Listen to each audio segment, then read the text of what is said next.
Bienvenue dans le grand 19h, un quart d'heure d'information, c'est parti. Le ministre du Travail a annoncé ce matin sur Europe 1 que les chiffres du chômage demain ne seront pas bons pour une raison très simple. Comme vous le savez, au mois d'août, il y a eu un incident, on peut dire même un bug statistique au niveau de la plateforme de SFR. Cet incident statistique a augmenté la baisse au mois d'août, il va augmenter la hausse au mois de septembre. Michel Sapin souligne toutefois que la tendance est au ralentissement du chômage. Il ajoute aussi: nous tiendrons compte de l'objectif de l'inversion de la courbe du chômage fin 2013. Vous êtes donc tous dans l'impatience. Je vous propose d'écouter le ministre du Travail, Michel Sapin. Demain, les chiffres du chômage, ça c'est pour demain, et je ne confonds rien là. Avec la même franchise, Michel Sapin, à quoi faut-il s'attendre ? Ils ne seront pas bons pour une raison très simple, mais qui est malheureusement pas le problème. C'est pas une question de vérité. Comme vous le savez, au mois d'août, il y a eu un incident statistique avec un bug de SFR. Cet incident statistique a augmenté la baisse, si je puis dire, au mois d'août. Il va augmenter la hausse au mois de septembre. Je l'ai dit d'ailleurs dès le mois d'août. Le faire face, s'annonce brûlant. François Hollande va rencontrer la semaine prochaine avec la ministre des Sports, Valérie Fourniron, les présidents des clubs français de football, la FFF, qui a publié un communiqué pour annoncer la nouvelle. Officiellement, il s'agit d'échanger sur des pistes de travail prioritaires pour leur avenir, la fameuse taxe à 75% qui concerne 14 des 20 équipes de la Ligue 1, qui sera forcément au cœur des débats politiques des semaines à venir. Un petit comité de 22 invités figure sur la guest list du baptême à huis clos du prince George, mercredi après-midi, dans la chapelle royale de St. James Palace à Londres. La reine et le prince Philippe, le prince Charles et Camilla, le prince Harry, les grands-parents Middleton, James et Pippa, le frère et la sœur de Kate, en feront partie, ainsi que les 7 parrains et marraines choisis selon la tradition royale par les parents pour l'héritier du trône. Les fesses des bébés sont au quotidien exposées à des substances toxiques. Selon une enquête publiée mardi par UFC Que Choisir, la grande majorité des lingettes et laits de toilette utilisés lors de la toilette sont potentiellement nocifs pour la santé des bébés. L'association de défense des consommateurs a fait tester 34 produits grand public en laboratoire. Les résultats qualifiés quant à eux d'alarmants révèlent que 26 lingettes et 6 laits de toilette contiennent des produits dangereux pour la santé du bébé. Je vous parle à présent de cette autorisation complètement folle selon l'information. L'autorisation de mise sur le marché du Sativex, un médicament dérivé du cannabis, est en cours pour traiter les douleurs liées à la sclérose en plaques. Vous pouvez répondre notamment en direct sur News TV par oui ou par non. Au printemps, Catherine, 55 ans, est devenue grand-mère d'une petite Juliette. Une première pour cette mère de 2 garçons qui vit en ce moment même en région parisienne. Elle fait désormais partie des 15 millions de Français grand-mères, selon les chiffres de la dernière étude Famille et Logement 2011 de l'INSEE publiée aujourd'hui, soit un quart de la population de la France métropolitaine. Si en 1998 les femmes devenaient grand-mères à 51 ans et demi, c'est très précis, elles le sont aujourd'hui en moyenne à 54 ans. Les hommes, eux, sont âgés de 56 ans quand ils passent dans la catégorie des aïeux. Lors de la précédente étude de l'INSEE, ils avaient en moyenne 53 ans. Cet écart publié et s'explique notamment par le décalage d'âge au premier enfant, explique notamment cette responsable de l'unité famille de l'INSEE, Madame Buisson-Guillemette. Le juge des référés devait se prononcer ce mercredi pour dire si les quelques 296 demandeurs d'asile albanais, dont 98 enfants, devaient être évacués du campement de Fortune.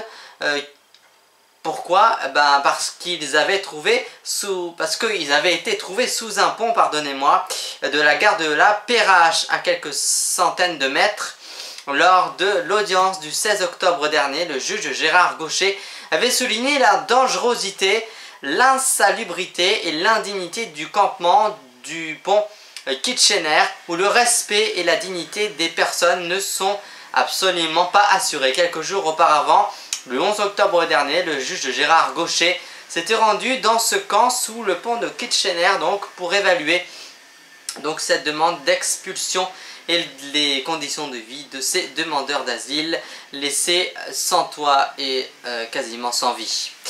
Pour envisager la question de la forme et de la minceur, il ne suffit pas de regarder les pratiques alimentaires et les activités physiques à la manière des campagnes. Manger, bouger, ça donne la vie.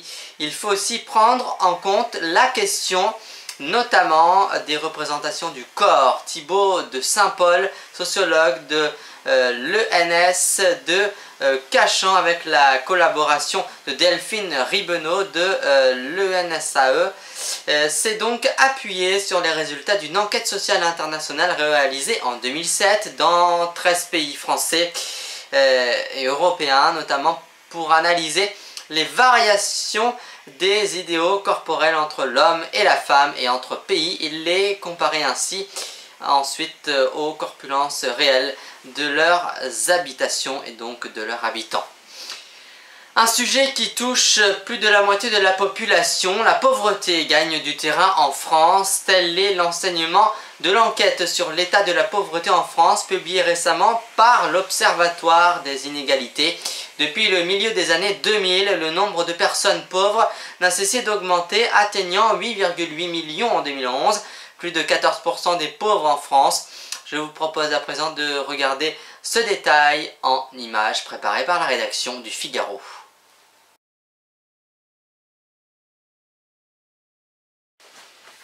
Voilà, donc c'était les images de la rédaction donc, du Figaro.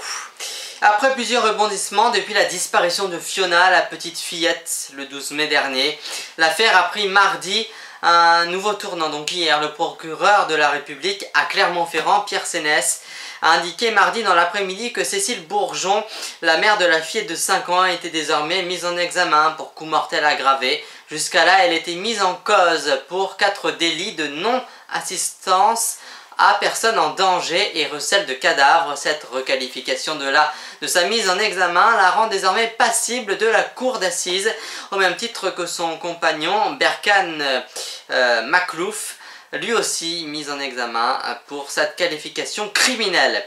Et puis je termine cette émission avant de vous rappeler la principale info. Les pompiers ont délibérément fusionné 2 énormes feux de brousse mardi 22 octobre, donc hier dans la journée, dans le sud-est de l'Australie pour les ramener sous contrôle avant une aggravation prévue des conditions météorologiques qui risquent d'alimenter les brasiers. Les 2 incendies ont été fusionnés de manière volontaire et assez violente et sous la surveillance des pompiers. Une opération qui consiste à brûler sous contrôle les broussailles entre les 2 feux et d'ainsi donc de les priver ainsi de leur carburant, a expliqué le chef des pompiers de l'État, San Fitzsimmons.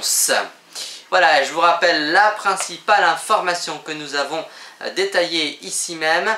Le juge des référés devait se prononcer ce mercredi pour dire si les quelques 296 demandeurs d'asile albanais, dont 98 enfants, devaient être évacués du campement donc de fortune qu'il avait trouvé sous un pont autoroutier du centre de Lyon. L'audience du 16 octobre. Il faut savoir que le juge Gérard Gaucher avait souligné la dangerosité, l'insalubrité et donc l'indignité du campement du pont Kitchener quelques jours auparavant, le 11 octobre dernier. Par exemple, le juge Gérard Gaucher, toujours, eh bien, il s'était rendu dans ce camp sous le pont pour évaluer cette demande d'expulsion et ainsi voir les conditions de vie de ces demandeurs d'asile laissés sans toit. Voilà ce qu'on retient en ce mercredi 23 octobre 2013. Merci pour votre fidélité. On se retrouve demain jeudi 24 octobre pour de nouvelles informations. À demain. Très belle soirée sur News TV. Bonsoir.